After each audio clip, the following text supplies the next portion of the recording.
Hello, my little orca fourth graders. It's time to get cozy. Join me for a read along. Alright, guys, so once again, we've been reading our book, The City of Ember. And if you can remember chapter 1, Assignment Day, I would really like you to comment below the video and tell me what were the original jobs that our two characters got assigned. I have Lina and we have Doon. I want you guys to tell me what their original jobs was and why is Doon so eager to trade? Why does he want the job that he has, that he traded for? So, answering those two questions to recap our chapter 1 below. And then I'm also going to pull some questions about our chapter today that I want you guys to answer for me in the comments, okay? I haven't seen anyone making comments yet, so please make sure you guys are doing that, and it's helping us with our reading comprehension. So, let's start chapter 2, shall we? Chapter 2, A Message to the Mayor. Lina often took different routes between school and home, sometimes just for variety. She'd go all the way around Spark Swallow Square, or way up by the shoe repair shop, shoes on Laverine Street. But today, she took the shortest route because she was eager to get home and tell of good news. She ran fast and easily through the streets of Ember. Every corner, every alley, every building was familiar to her. She always knew where she was, though most streets looked more or less the same. All of them were lined with old two-story buildings, the wood of their window frames and doors long unpainted. On the street level were shops above the on the street level were shops. Above the shops were the apartments where people lived. Every building at the place where the wall met the roof was equipped with a row of floodlights, big cone-shaped lamps that cast a strong yellow glare. Stone walls lined windows, lumpy, muffled shapes of people. Lina flew by them. Her slender legs felt immensely strong, like the wood of a bow that flexes and springs. You guys can remember that from Camp Coleman. She darted around obstacles, broken furniture left from the trash heaps of or for scavengers, stoves and refrigerators that were past repair, peddlers sitting in the pavement with their wares spread out around them. She leapt over cracks and potholes. When she came to Hafter Street, she slowed a little. This street was deep in shadow. 4 of its street lamps were out and had not been fixed. For a second, Lina thought of the rumor she'd heard about light bulbs, that some kinds were completely gone. She was used to shortages of things, everyone was, but not for light bulbs. If the bulbs from the street lamps ran out, the only lights would be inside the buildings. What would happen then? How could people find their way through the streets in the dark? Somewhere inside her, a black worm of dread stirred. She thought about Doon's outburst in class. Could things really be as bad as he said? She didn't want to believe it. She pushed that thought away. As she turned onto Budlow Street, she sped up again. She passed a line of customers waiting to get into the vegetable market, their shopping bags draped over their arms. At the corner of Olive Street, she dodged a group of washers trudging along with bags of laundry, and some movers carrying away a broken table. She passed a street sweeper shoveling dust around with his broom. I am so lucky, she thought, to have the job I want, and because of Doon Harl, all people. When they were younger, Lina and Doon had been friends. Together, they had explored the back alleys and dimly lit edges of the city. But in their 4th year of school, they had begun to grow apart. It started one day during the hour of free time, with the children in their class were playing on the front steps of the school. I can go down 3 steps at a time, someone would boast. I can hop down on 1 foot, someone else would say. The others would chime in. I can do a handstand against a pillar. I can leap over the trash can. As soon as one child did something, all the rest would do it too, to prove they could. Lina could do it all, even when the dares got wilder. She yelled out the wildest one of all. I can climb the light pole. For a second, everyone just stared at her. But Lina dashed across the street, took off her shoes and socks, and wrapped herself around the cold metal of the pole, pushing with her bare feet and inched upward. She didn't get very far before she lost her grip and fell back down. The children laughed, and so did she. I didn't say I could climb to the top, she exclaimed. I just said I could climb it.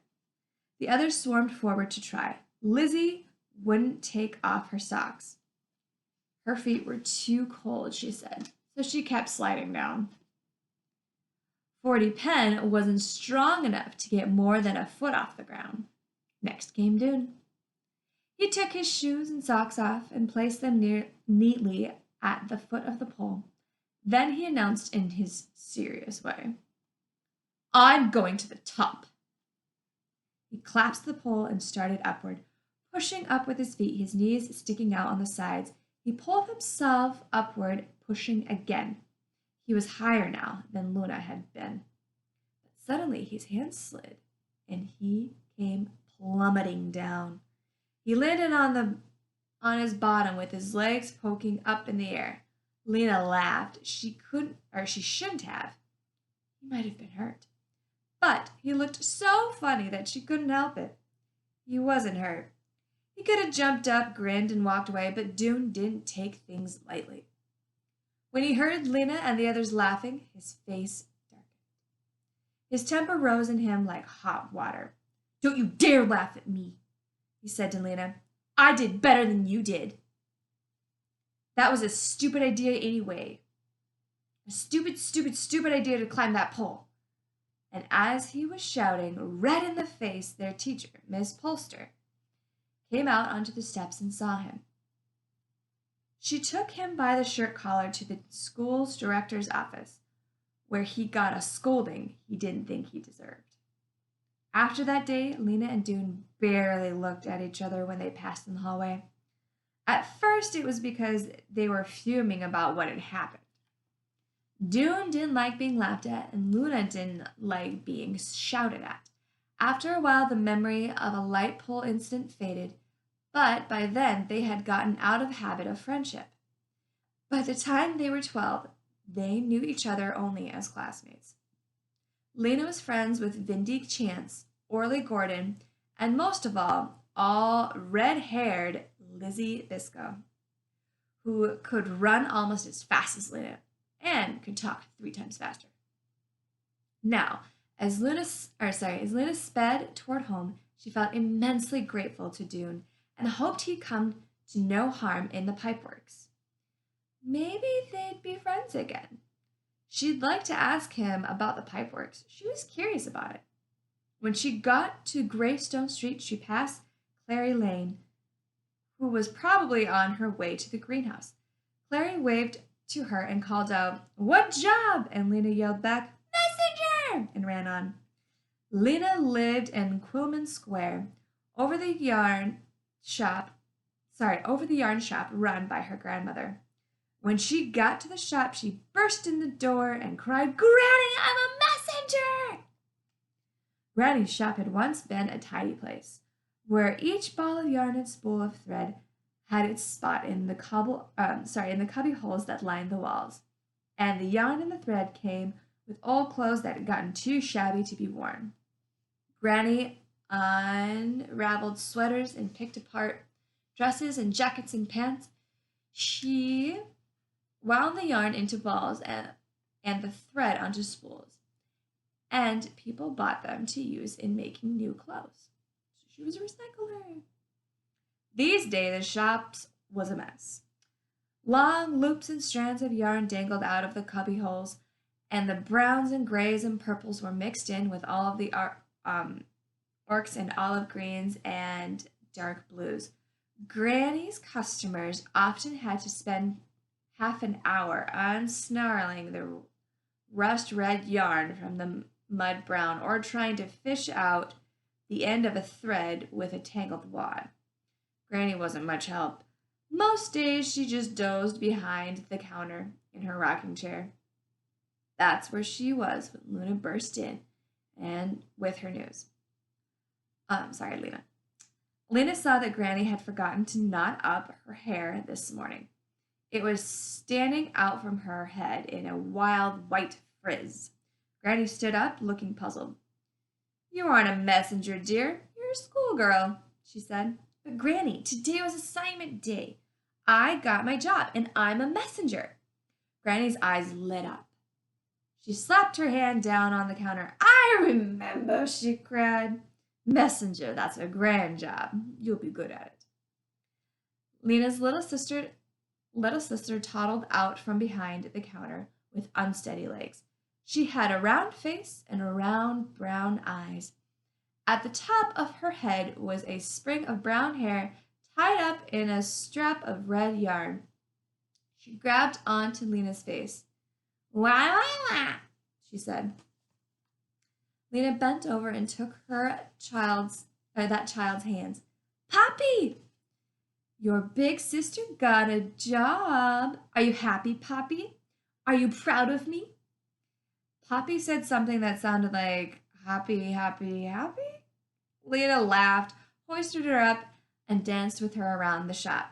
Lina loved her little sister so much that it was like an ache under her ribs. The baby and the granny were all the family she had. 2 years ago, when the coughing sickness was raging through the city again, her father had died. Some months later, her mother, giving birth to Poppy, had died too. Lina missed her parents with an ache that was so strong as what she felt for Poppy, only it was hollow feeling instead of a full one. When do you start? Asked Granny. Tomorrow, said Lina.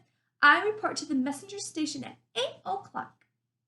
You'll be a famous messenger, said Granny, fast and famous. Taking Poppy with her, Lina went out of the shop and climbed the stairs to their apartment. It was a small apartment, only 4 rooms, but there was enough space in it to fill 20. There were things that had belonged to Lina's parents, her grandparents, and even their great-grandparents. Old, broken, cracked, threadbare things that had been patched up, repaired dozens or hundreds of times. People in Ember rarely threw anything away. They made the best possible use of what they had. In Lina's apartment, layers of worn rugs and carpets covered the floor, making it soft but uneven underfoot. Against one of the walls squatted a sagging couch with round wooden balls for legs and the couch with blankets and pillows. So many that you had to toss some on the floor before you could sit down. Against the opposite wall stood 2 wobbly tables that held a clutter of plates and bottles, cups and bowls, unmatching forks and spoons, little piles of scrap paper, bits of string wound up in untidy wads, and a few stubby pencils. There were 4 lamps, 2 tall ones that stood on the floor, and 2 short ones that stood on the tables. And in uneven lines, up near the ceiling were hooks that held coats and shawls and nightgowns and sweaters, and shelves that had pots and pans, jars with unreadable labels, and boxes of buttons, and pins and tacks. They had a lot of stuff. Where there were no shelves, the walls had been decorated with things of beauty.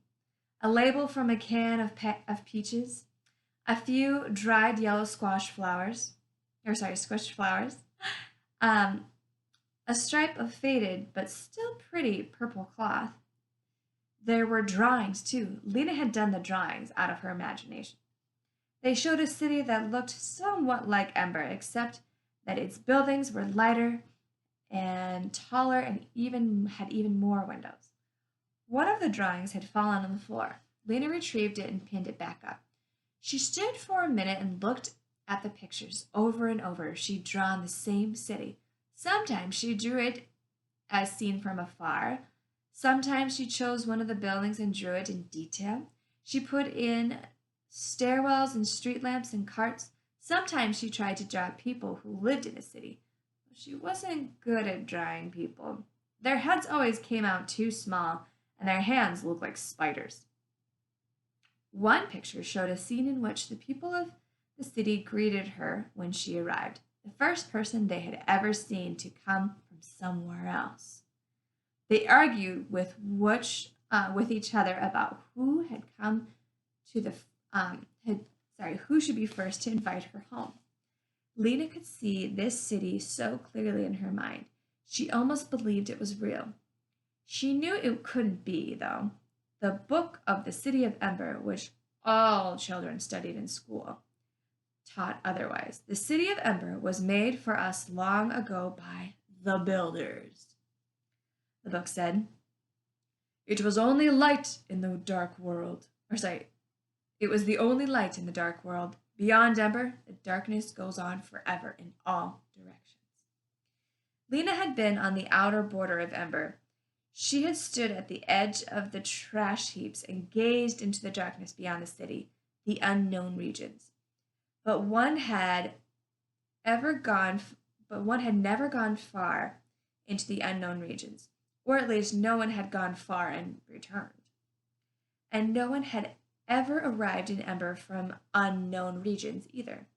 As far as anyone knew, the darkness did go on forever. Still, Lina wanted the other city to exist. In her imagination, it was so beautiful and it seemed so real. Sometimes she longed to go there and take everyone in Ember with her. And I am going to stop there, friends, for our chapter 2. We still have a few more pages to finish off chapter 2. It's a pretty long one, so I'm not going to read the whole one in this session. But please make sure that you guys comment and answer my questions below on the chapter that we just read, and also some questions that I had on chapter 1. So you can pause the video, reread it anytime. Let me know if you have any questions or comments. Thanks, friends. Bye!